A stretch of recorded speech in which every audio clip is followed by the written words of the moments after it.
Ladies and gentlemen, welcome back to the show. Today we're going to talk about the inconvenient truth of the Democratic Party. We're going to go back, way back into the 1800s and spell out what actually happened during those times and how it relates to these times today. But before I get started, what I'll say to my viewers is that this video was for information purposes only, and that I advise my viewers to look at this content and then do a little digging on your own and look at the facts, examine the facts, and then come up with your own conclusion. Just don't take my word for it. This information is for informational and entertainment purposes only. So, without saying too much more, let's get into the video. When you think about racial equality and civil rights, which political party comes to mind? The Republicans or the Democrats? Most people would probably say the Democrats, but this answer is incorrect. Since its founding in 1829, the Democratic Party has fought against every major civil rights initiative and has a long history of discrimination.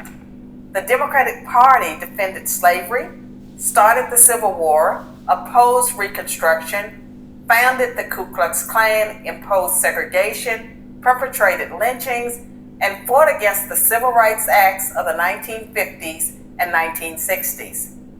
In contrast, the Republican Party was founded in 1854 as an anti-slavery party. Its mission was to stop the spread of slavery into the new Western territories with the aim of abolishing it entirely. This effort, however, was dealt a major blow by the Supreme Court in the 1857 case Dred Scott versus Sandford. The court ruled that slaves aren't citizens, they're property. The 7 justices who voted in favor of slavery, all Democrats, the 2 justices who dissented, both Republicans. The slavery question was, of course, ultimately resolved by a bloody civil war. The commander-in-chief during that war was the first Republican president, Abraham Lincoln, the man who freed the slaves. 6 days after the Confederate Army surrendered, John Wilkes Booth, a Democrat, assassinated President Lincoln. Lincoln's vice president, a Democrat named Andrew Johnson, assumed the presidency. But Johnson adamantly opposed Lincoln's plan to integrate the newly freed slaves into the South's economic and social order.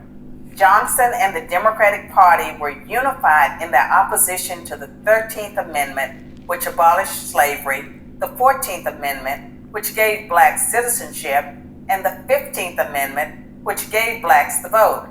All 3 passed only because of universal Republican support. During the era of Reconstruction, federal troops stationed in the South helped secure rights for the newly freed slaves.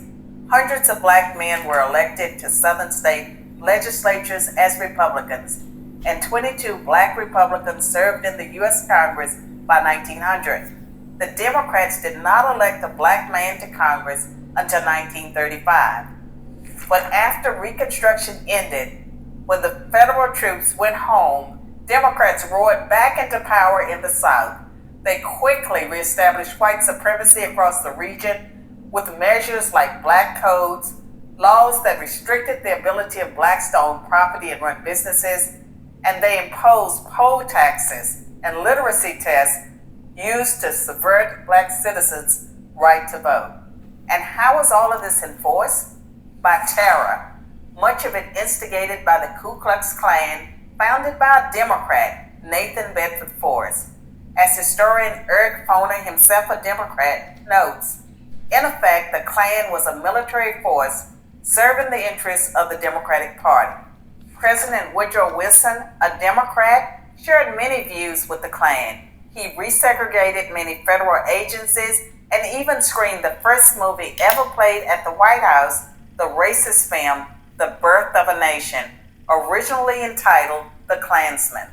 A few decades later, the only serious congressional opposition to the landmark Civil Rights Act of 1964 came from Democrats. 80% of Republicans in Congress supported the bill, less than 70% of Democrats did. Democratic senators filibustered the bill for 75 days until Republicans mustered the few extra votes needed to break the logjam. And when all of their efforts to enslave blacks, keep them enslaved, and then keep them from voting had failed, the Democrats came up with a new strategy. If black people are going to vote, they might as well vote for Democrats. As President Lyndon Johnson was purported to have said about the Civil Rights Act, I'll have them voting Democrat for 200 years. And that's what's happening today. So the new strategy from the Democratic Party was to introduce the 1964 Civil Rights Bill. And so the Civil Rights Act, which I think it was Lyndon Johnson that authored the bill that became law, and there were Republican support behind it, obviously. But I believe this is where the switch occurred to where Republicans were supporting the black citizens of the United States all the way up until the Civil Rights Act got passed with Republican help, Republican assistance. And then Lyndon Johnson took credit for that act passing, and a lot of blacks got on the Democratic bandwagon from that point. And from that point, there's been a lot of marching in the streets, sit-ins, and rage-fueled riots and protests the same way you see it today. This is the reason why ignorance on specific topics that affects you and I individually is a non-starter. If you choose to be ignorant on specific matters that affect everyday life for Americans, then you need to stay clear away from me, because the purpose of this video is to open your eyes or pique some interest in doing a little bit more research on your own so you can verify and examine these data points that this young lady is bringing up in this video that was published 8 years ago, by the way. I came across this video about 5 years ago, but I think that we were at a time in our lives where in American society where I don't think that YouTube would allow me to comment on this content. But nowadays, it just seems like we're so divided, and we're divided among party lines. I just want to get the other side of the story. And a lot of people who are rioting in the streets in California and Illinois and Oregon and Michigan and other hot spots around the nation, I don't think that they get this information. I think that if they had this information, then I don't think any of this would happen to the intensity that it is happening today. So now, the Democratic Party prospers on the votes of the very people it has spent much of its history oppressing. Democrats falsely claim that the Republican Party is the villain. Will vote for Democrats, as President Lyndon Johnson was purported to have said about the Civil Rights Act. I'll have them voting Democrat for 200 years. So now, the Democratic Party prospers on the votes of the very people it has spent much of its history oppressing. Democrats falsely claim that the Republican Party is the villain, when in reality, it's the failed policies of the Democratic Party that have kept blacks down. Massive government welfare has decimated the black family. Opposition to school choice has kept them trapped in failing schools. Politically correct policing has left black neighborhoods defenseless against violent crime. So when you think about racial equality and civil rights, which political party should come to mind? I'm Carol Swain, Professor of Political Science and Law at Vanderbilt University for Prager University. Yeah, I really appreciate your attention to this matter. I think it's a very serious matter. I think that as black people, we need to sit down with our parents and our family at family gatherings and talk about this. Because right now, the Democratic Party has been gaslighting us since 1964. And we've allowed that gaslighting because we've allowed ourselves to become ignorant of the history of the two political party system. And I believe that people should be independent thinking.